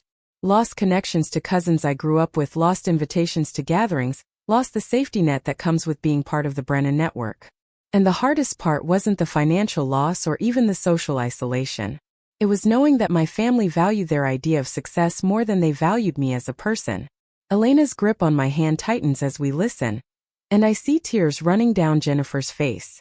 Thomas has his arm around a young woman I don't recognize, offering silent support as she wipes at her own eyes. Even some of the society guests who came as friends rather than family seem moved by Philip's testimony, their expressions reflecting discomfort with what they're learning about the family they thought they knew. Uncle Robert finally speaks, and his voice carries none of its usual authority. "Philip, he stops, seeming to realize that whatever he was about to say would be inadequate. "I thought I was protecting you from making a mistake. I thought steering you toward a more lucrative career was my responsibility as your uncle. I see now that I was wrong, that we were wrong." He gestures to include Aunt Margaret. "But saying that doesn't undo 15 years of estrangement, does it?" "No," Philip agrees quietly. "Doesn't. But it's a start. And maybe that's all we can hope for tonight. A start." He nods at me across the table. "Thank you, Marcus, for standing up to Derek, for refusing to accept the narrative they tried to force on you, for giving the rest of us permission to finally tell our truths. What happened today needed to happen. It's been billed the same." Aunt Margaret raises her glass slightly, and we all follow suit in what feels like an obligatory toast. "To family," she says simply, and the word carries layers of meaning that everyone at the table understands differently. We drink and I feel the champagne bubbles sharp and cold against my tongue. Jennifer, the second cousin who apologized to me at the cafe earlier, approaches our table with visible nervousness. "Marcus," she says hesitantly, "I hope I'm not interrupting, but I wanted you to know that several of us younger family members have been talking, and we're really glad you came tonight. What happened at the cafe, what Derek said, that doesn't represent all of us. Some of us have been dealing with similar issues in this family for years, and seeing you and Elena stand up to it was," she pauses, searching for the right word, "inspiring." Her words carry to others nearby, and I see several people nodding in agreement. A young man I don't recognize approaches, introducing himself as Thomas, the cousin who messaged me earlier about Derek's treatment when he came out. In person, he's tall and well-dressed, with kind eyes that reflect genuine warmth. "I meant what I said in my message," Thomas tells me quietly. "Derek made my life hell 8 years ago when I told the family I was gay. Aunt Margaret and Uncle Robert weren't much better, though they at least pretended to be civil about their disappointment. I stopped coming to these events because I got tired of being treated like a shameful secret. But watching that video today, seeing someone finally call out the toxicity in this family, It made me think maybe things could actually change. More relatives appear, forming a small crowd around our table, and I realize that Derek's public humiliation has opened a floodgate. These are the family members who have been judged, dismissed, or pushed aside for not meeting Brennan's standards. They're sharing stories of their own experiences, creating an impromptu support group, right there in the middle of the elegant reception. Aunt Margaret watches this gathering with an expression that cycles through surprise, discomfort, and finally something that might be dawning realization. Uncle Robert looks distinctly uncomfortable, shifting his weight and adjusting his tie repeatedly. Derek has gone very quiet, staring at his champagne glass as if it might provide an escape route. Patricia has excused herself, presumably to the restroom, unable to face the mounting evidence of her husband's pattern of cruelty. A woman in her 50s approaches, introducing herself as Caroline, Uncle Robert's younger sister, who I barely remember from childhood. I moved to California 30 years ago, she says, her voice carrying the weight of long-held pain, because this family made it clear that my choices weren't acceptable. I married a teacher, not a businessman. We lived modestly by Brennan's standards, and I was tired of being treated like I'd failed somehow. She looks directly at Aunt Margaret. It took me decades to build a life I'm proud of, but I did it without Brennan approval or support. Sounds familiar, doesn't it, Marcus? The ballroom has gone noticeably quieter as more people tune into what's happening at our table. The string quartet continues playing. Servers still circulate with drinks and food, but the social energy has shifted. What started as an elegant society reception is transforming into something more raw and honest. The video from the café has apparently given people permission to voice grievances that have festered for years. Aunt Margaret stands slowly, her composure cracking as she surveys the gathering crowd of relatives sharing their stories of rejection and judgment. When she speaks, her voice wavers in a way I've never heard before. I had no idea, she begins, then stops. No, that's not true. I had some idea. But I chose not to see the full picture because acknowledging it would mean acknowledging that Robert and I, that our generation of this family, created something toxic in our pursuit of maintaining standards and legacy. Uncle Robert looks like he wants to argue, to defend their choices, but Aunt Margaret silences him with a raised hand. No, Robert, she says firmly. We need to hear this. All of it. Because clearly we've been failing as family leaders for a very long time, and pretending otherwise serves no one. What follows is remarkable and painful in equal measure. For the next hour, family members take turns sharing their experiences. Stories emerge of children pressured into careers they hated, of marriages discouraged because partners weren't wealthy enough, of talents dismissed because they didn't generate sufficient income, of entire branches of the family tree that withered from lack of support and acceptance. Derek's treatment of me, it turns out, was just one visible example of a systemic problem that infected multiple generations. Elena's hand finds mine under the table, squeezing gently, grounding me as we bear witness to this unexpected outpouring of family trauma. I catch Derek's eye across the table, and for the first time I see something other than arrogance or defensiveness there. He looks shaken, forced to confront the reality that his behavior wasn't an isolated incident, but part of a larger pattern he participated in and perpetuated. Thomas shares how he attempted suicide at 23 after Aunt Margaret suggested he seek conversion therapy. Caroline talks about her daughter, my cousin who I've never met, who struggled with addiction partly because she felt she could never measure up to family expectations. Jennifer describes her divorce and how the family's judgment made the hardest period of her life even more isolated and painful. Each story adds another layer, another example, until the cumulative weight of family dysfunction becomes impossible to ignore.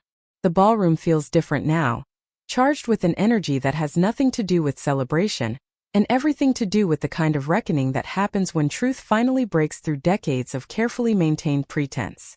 The string quartet has stopped playing, apparently sensing that their elegant background music is no longer appropriate for what this gathering has become.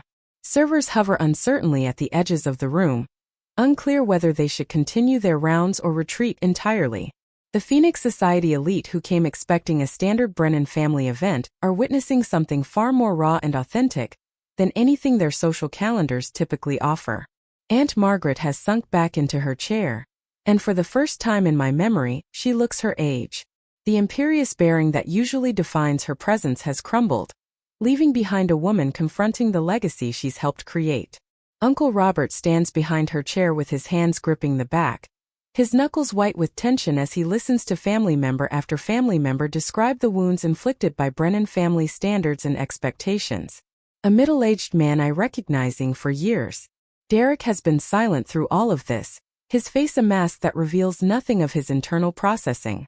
But now he stands abruptly, his chair scraping loudly against the floor. Everyone at the table and many people in the surrounding area turn to look at him.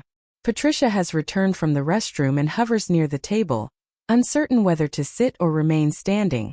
Derek's jaw works as if he's chewing on words, trying to find the right ones or perhaps trying to swallow them back down.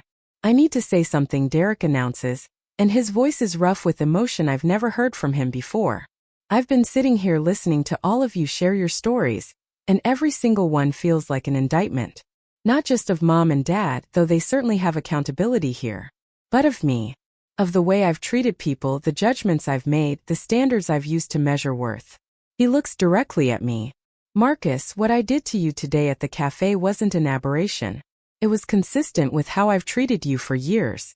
And listening to everyone else describe similar experiences, I'm forced to recognize that I've been perpetuating exactly the kind of toxicity that damaged so many people in this room." The ballroom has gone completely silent now. Even the servers have stopped moving, everyone frozen in place as Derek Brennan, who has never publicly admitted fault in his life, continues speaking. "I told myself I was being honest with you, that someone needed to tell you hard truths.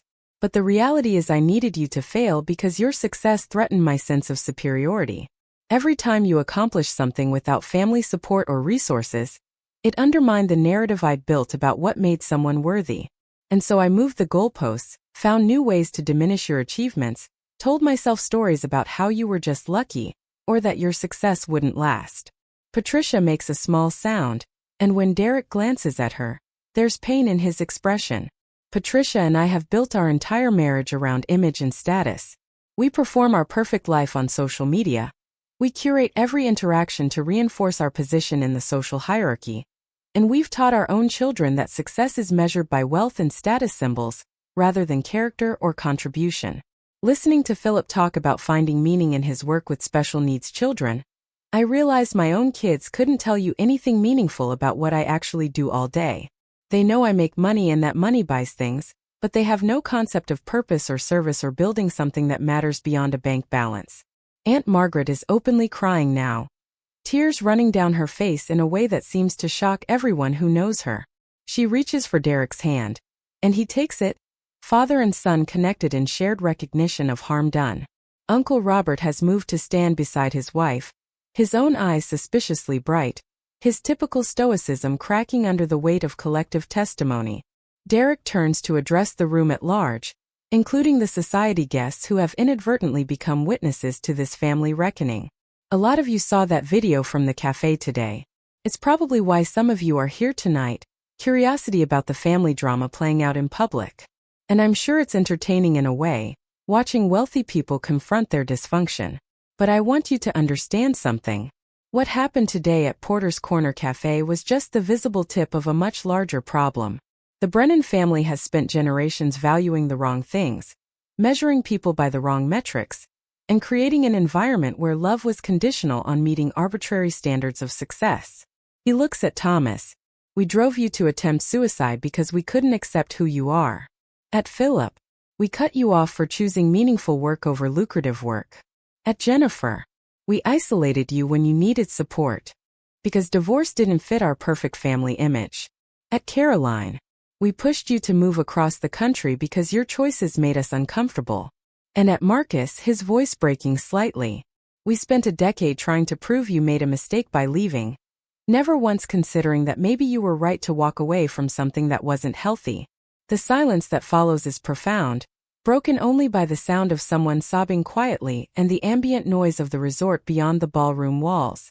Elena leans close to me and whispers, "This is bigger than I expected. Are you okay?" I nod because despite the emotional intensity of the moment, I feel something loosening in my chest, some knot of old hurt beginning to unwind.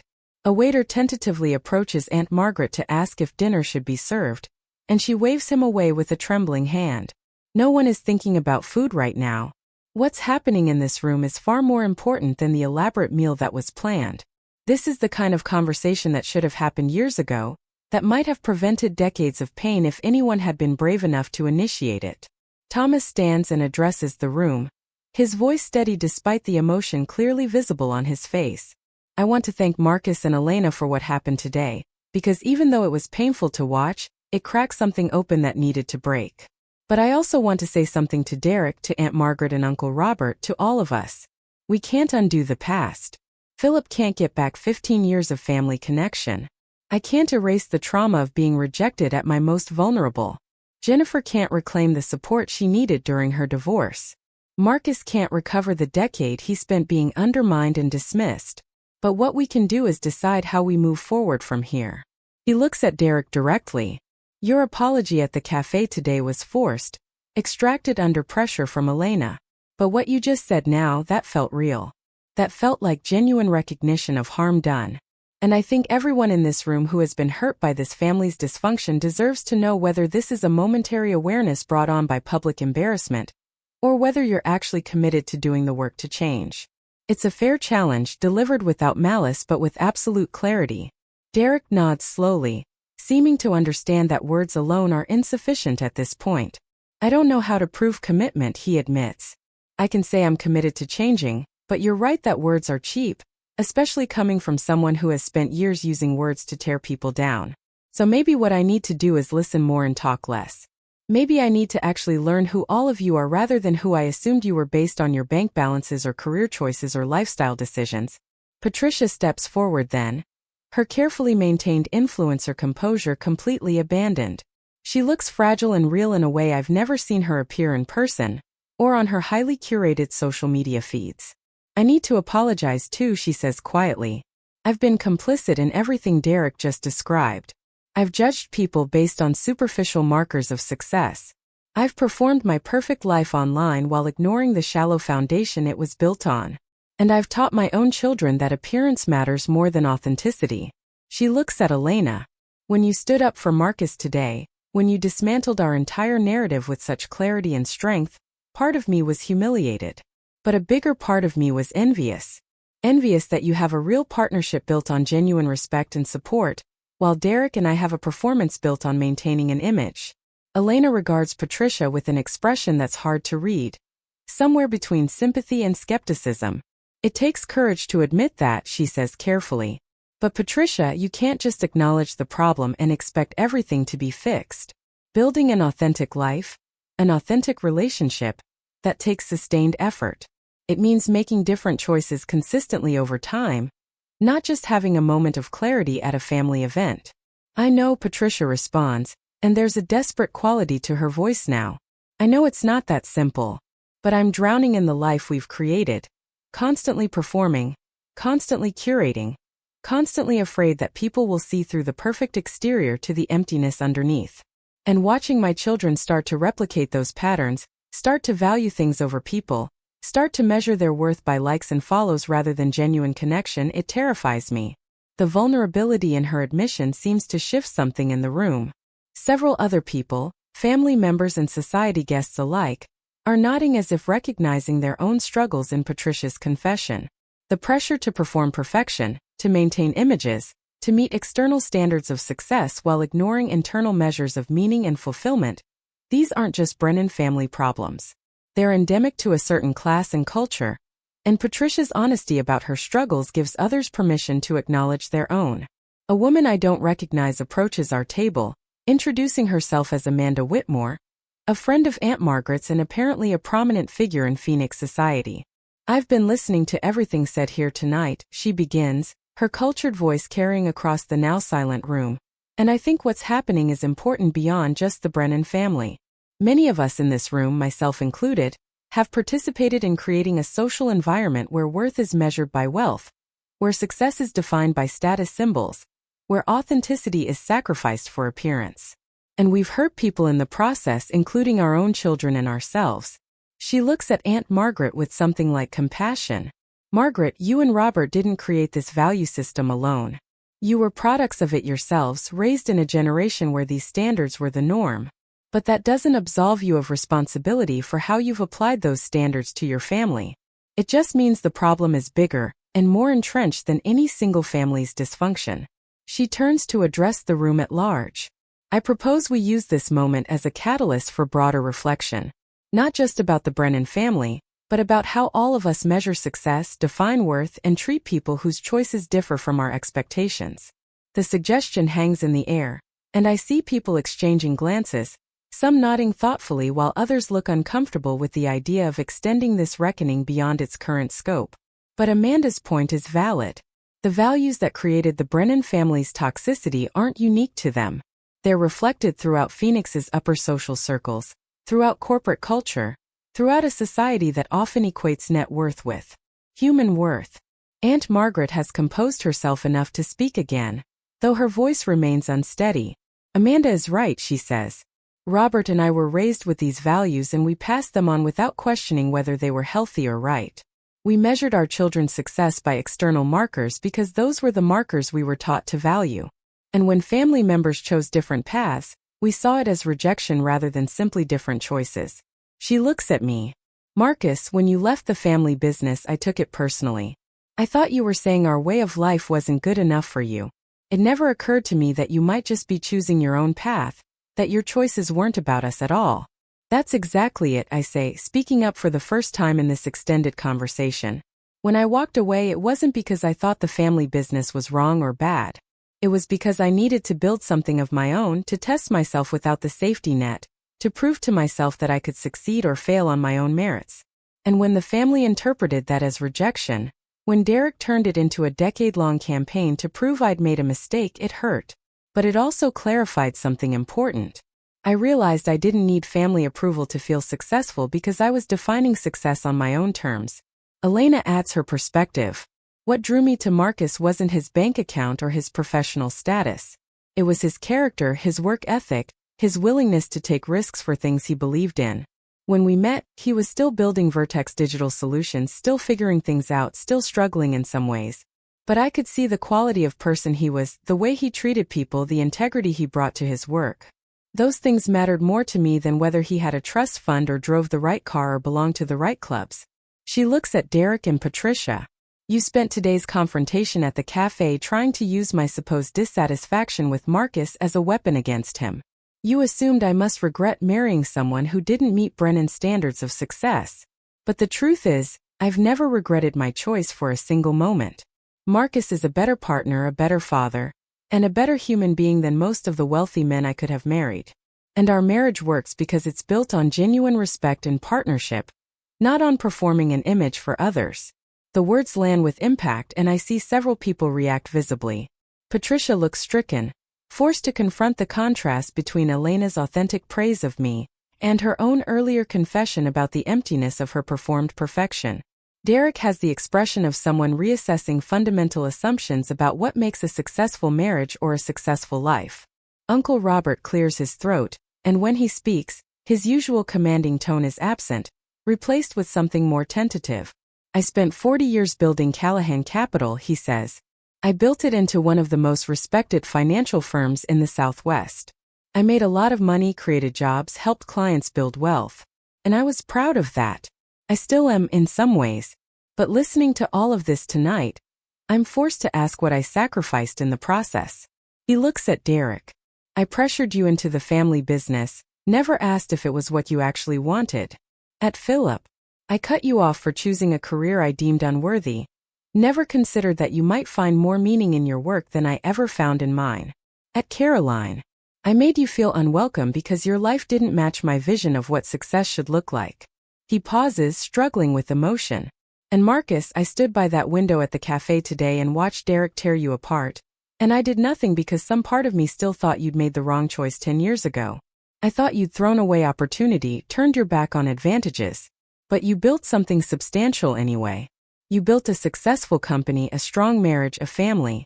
And you did it without our help, which means you actually accomplished something I never did. You proved your success was genuinely yours rather than inherited or built on a foundation someone else created. The admission costs him something. That's clear from the way his voice breaks and his hands tremble slightly. Aunt Margaret reaches up to grip one of his hands, A gesture of support and solidarity. Around the room, people are openly crying now, the emotional dam thoroughly broken. This has gone far beyond a family reception, beyond even a family reckoning. It's become a moment of collective introspection about values and priorities, and the often invisible costs of pursuing external markers of success. My phone vibrates in my pocket, and I pull it out to see a message from Sofia Martinez. Turn on the news. You're about to go national. I show the message to Elena, who raises her eyebrows and pulls out her own phone. Within seconds, she's found what Sofia was referring to. A CNN segment discussing the viral Café video and the broader issues it raises about family dynamics, class consciousness, and toxic perfectionism in American culture. The segment features clips from the Café video, interviews with psychologists discussing family estrangement and conditional love, and commentary from a sociologist about how economic anxiety manifests in interpersonal relationships. The anchor introduces it as a story that has resonated with millions of people who see their own family struggles reflected in what happened between Derek and me. The segment has apparently been shared widely enough that it's transitioned from local news curiosity to national conversation starter. I show the phone to Aunt Margaret, who watches the CNN segment with an expression of dawning horror and understanding. This isn't just about our family anymore, she says quietly. This has become a public referendum on values and priorities. Everything said here tonight, everything being worked through in this room, people across the country are apparently having similar conversations because of what happened today. Thomas speaks up again. Maybe that's not a bad thing. Maybe the Brennan family's very public dysfunction can serve a purpose beyond just our own healing. Maybe other families will see this and have conversations they've been avoiding. Maybe other people will recognize toxic patterns they've been participating in. Maybe some good can come from all this pain. It's an optimistic interpretation, perhaps more charitable than the situation deserves, but I find myself hoping he's right.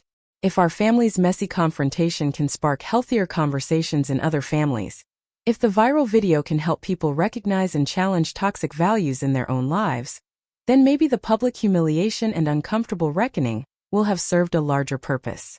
The evening has now stretched well past when dinner should have been served, past when the planned programming should have concluded, and into territory no one anticipated when they arrived at this reception. The ballroom feels different than it did when Elena and I first walked in hours ago. The polished veneer has been stripped away, revealing the complicated humanity underneath. People are having quiet conversations in small groups, processing what they've heard and examining their own relationships and values. Aunt Margaret stands and addresses the room one final time. I think we should end the formal portion of tonight's event, she says. No one is thinking about dinner or dancing or the celebration we had planned. Instead, I want to propose that we take what's happened here tonight and commit to ongoing conversation and growth. For those who have been hurt by this family's standards and judgments, please know that we hear you now. We see the damage done, and we're committed to doing better, though I recognize that commitment needs to be demonstrated through sustained action, rather than just words spoken in an emotional moment. She looks at me directly. Marcus, thank you for attending tonight despite having every reason to stay away. Thank you for giving us the opportunity to begin making amends. And thank you to everyone who shared their stories, who spoke their truth, who helped us understand the real cost of our values and behaviors. She turns to Uncle Robert. We have a lot of work ahead of us. As individuals, as a couple, as family leaders, and as members of a community that has often prioritized the wrong things. The reception doesn't so much end as dissolve, people gradually making their way toward exits in small groups, still deep in conversation. Elena and I stand to leave, and we're immediately surrounded by family members wanting to exchange contact information, to promise they'll reach out, to express hope that this marks a real turning point. Jennifer hugs me tightly, whispering thank you in my ear. Thomas shakes my hand firmly, telling me he's serious about staying in touch and rebuilding family connections. Philip gives me his business card and invites us to visit his school, to meet the students he works with, to see the life he built outside Brennan approval. Derek approaches last, and this time Patricia is beside him, both of them looking exhausted and emotionally wrung out. Marcus, Derek says quietly, I know I can't undo years of behavior with one evening of honesty. I know I've damaged our relationship possibly beyond repair. But I want you to know that what happened today, what I'm hearing tonight, it's changing something in me. I can feel it shifting. And I'm committed to doing the work to become someone different, someone better. I look at my cousin, at this man who has been my antagonist for so long, and I see genuine remorse in his expression. It would be easy to reject his words, to protect myself from potential future hurt by keeping walls up. But standing here in this ballroom where so many people just risked vulnerability to share their pain, I find I don't want to be the one who closes a door that's finally opening. I appreciate you saying that, Derek, I tell him honestly, and I hope you mean it. But Elena was right earlier. Words need to be backed up by sustained action. So I guess we'll see over time whether tonight represents real change, or just a momentary awareness that fades once the emotional intensity passes. Derek nods, accepting the reality of my conditional acceptance. That's fair, he says. I'll work on earning back trust through actions, not just promises. He hesitates, then adds, your kids, Olivia and Nathan and Grace.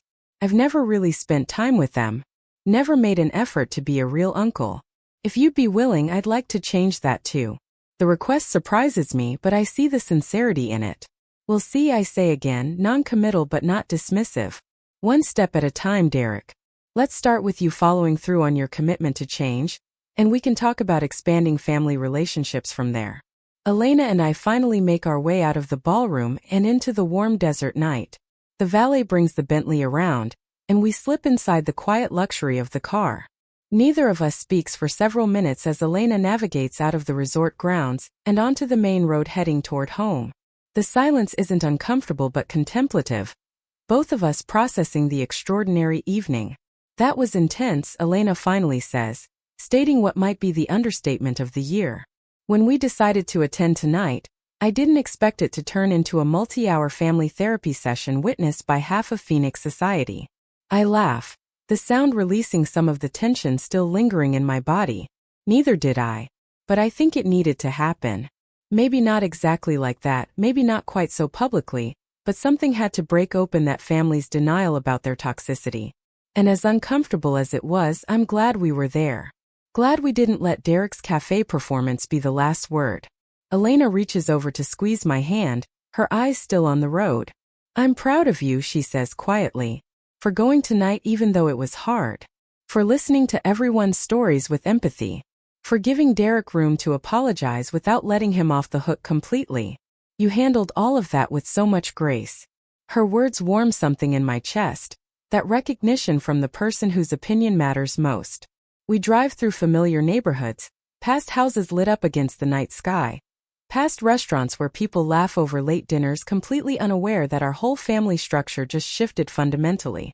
The normal world continues while our personal world reorganizes itself around new understandings and tentative new beginnings. When we pull into our driveway, every light in the house seems to be on.